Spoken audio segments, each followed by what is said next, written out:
Hi, this is Chad for BioBreakVNC, and I'm here for EverQuest 2. Could you give us an overview of what you guys have done and what you guys have just released? Well, sure. We just released Destiny of Elias back in February, and since then we've been updating the game a lot with different kinds of features. We just recently released GU60, which is Game Update 60, our 60th game update, and it had a whole bunch of new dungeons, raids. We upgraded PvP and battlegrounds. I mean, it was a really substantial update, and the players seemed to like it a lot. We added a new game type for the for battlegrounds, new artwork, all kinds of crazy stuff, and it's yet another chapter in our continuing saga of the Ages End prophecy, which we've been telling for a year or more, and we still have about maybe a year and a half, 2 years to go. But we've got it all planned out, and we're going to be doing these aggressive content updates on a regular basis throughout the years for the next couple of years. And in fact, that's our new style. Most MMOs are kind of, well, all of us have always done it so that you put out an expansion pack, and then everybody chews through it as fast as they can, and then you have 10 months of going, well, now what are you going to do for me? So we're shaking that up, and we're going to start doing these regular content releases and making sure there's lots and lots and lots of stuff for the players to do all the time, as well as doing more kinds of features that are not necessarily wrapped around that stat progression game. So we found that people wanted a challenge below 90. They wanted more fun factor below 90. So we decided to try to create lures for them to kind of carry their alt up through and get to 90 so they could play the Velius content and stuff. So we added leapers. You can quest up, you experience your way up to level 30, and then once you're at level 30 in Butcher Block Mountains, you can get a quest and get what we call a leaper amount, and that lets you bounce up into the air and then kind of control fall, not glide like that, but just fall, and you can kind of control your direction using the movement keys, and that lets you make precision landings, and you can bounce from place to place to place, which is very fun. It's way more fun to actually do than it is to talk about. And then the gliders are at level 60. When you go to Tenebrous Tangle, you can get a quest, and the gliders are like leapers. They bounce up into the air, but then they can snap out their wings and glide around and maybe catch little uplifts and things like that. And then you can even like collapse your wings and drop and then snap them out again at a lower altitude for more fun. And of course, we'll make all kinds of races for them, like we did with the flying creatures and the ether races. But we've been playing them internally, and they're a blast. And it's the kind of thing that we want to start adding to the game. Well, first of all, we're supposed to be entertaining, right? It's a game. If you're not having fun, I don't really know why you're playing. So we want to add more and more fun to the game without disrupting what EverQuest 2 is all about, without disrupting that MMO core, which is the stat progression and loot acquisition and all that other stuff, and leveling your character up and so forth. But we know we have all these niches of people that like to do different things. Trade skillers, house decorators, PvPers, raiders, there's all these different niches, and what our aim is to identify these groups and then build in mechanisms into the game by which those people can feel successful and have more fun with the things that they like to do, and be able to compete against each other and show off and do all the things that we all like to do, and become famous within the world of Norath. And so we're really excited about it, and we're pushing hard this year. Fanfare is coming up at the beginning of July. Don't miss our posts from when we do Fanfare, because we're gonna detail out what's coming out in GU61 in August. We're gonna detail out everything that's gonna be in the expansion pack.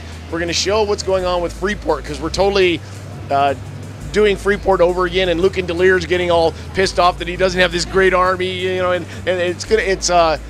there's just a phenomenal amount of stuff that's going into the game, and all of it is along the lines of the kinds of things that I was talking about. I mean, we're taking care of the main game.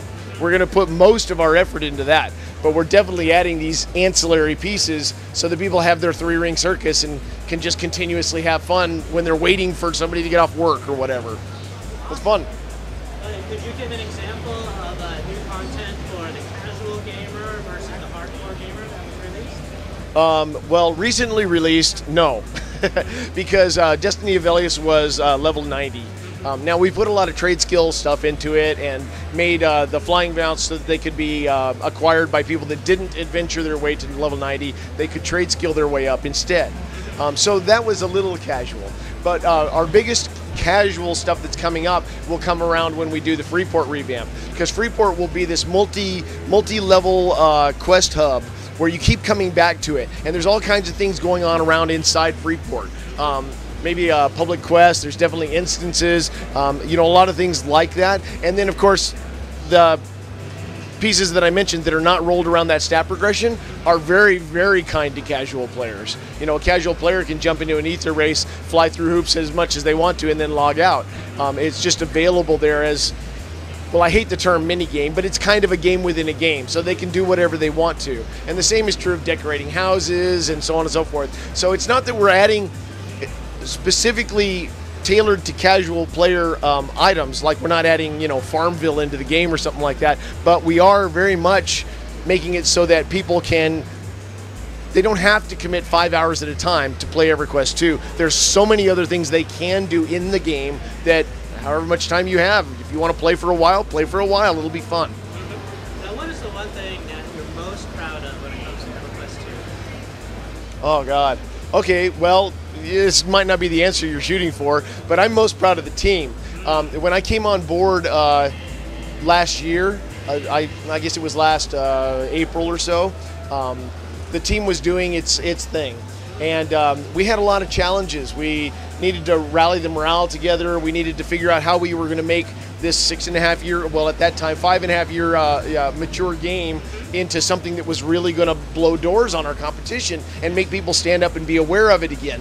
And the team really rallied to it. And we've had brainstorm after brainstorm and figured out ways to do things. And the team has just gotten better and better and better as they realized that we were doing something cool. We weren't just maintaining an existing game. We were trying to make it the best damn MMO that exists. And honestly, I know I'm biased, I'm the executive producer and all that other stuff, but I really feel this is the best MMORPG that exists, and we need to make everybody else aware. That's really great. So any predictions about the future and directions that you guys are going to go? I wish I could unveil what we're doing in July, I really do, but I can't tell it about that at all. But we're very much into MMOs have been the same for a long time, and in fact, SOE kind of made that mold. Yeah, I mean, since EverQuest, all the MMOs kind of look the same. They all play the same, so on and so forth. Well, we made the mold. Now we want to break it. So that's what we're doing, is pushing harder and harder. And some of the stuff that we're going to announce in July, I'm just so goddamn excited about. I can't wait. I probably shouldn't have said that, but you know what I mean. Yeah. Can you tell us a little bit about the 3D in that direction? Oh yeah, well the 3D's cool because we put stereoscopic 3D into the game over a year ago, but most people don't have the hardware. You have to have a 120 hertz monitor, a refresh rate monitor, you have to have the glasses, and then you have to have a machine that's got some serious power because it basically has to render everything twice. So that's why, you know, 120 hertz monitor gets dipped down to 60 hertz when you're seeing it in each eye, and then the CPU is working pretty hard. But man, after working on it like we did for this show and what we're going to show off at Fanfare, this race that we did, I'm getting one. I just think EQ2 is awesome in 3D, and you know, showing it on the Vios has been really cool. Sony's new Vio laptops, but I just really like it. I think it's cool. It's like everything that you think is really panoramic and cool in the game is way cooler in 3D. I guess Avatar is the closest thing I can show to people so that they can understand the difference between 2D and 3D with the same exact scene. But man, it makes a big difference in an MMO. I wouldn't do it. I wouldn't, well, unless the shooter just had outrageous frame rate, I wouldn't even try to do it in a shooter because it's too twitch. But for an MMO, it's perfect. So is there any closing comments or anything you want to tell your fans? For God's sakes, pay attention to Fanfare this year. We got some stuff. Awesome. Well, I really appreciate the interview. We're looking forward to seeing what you guys are going to be doing, and we're right there with you. Cool. Thank you. Appreciate it.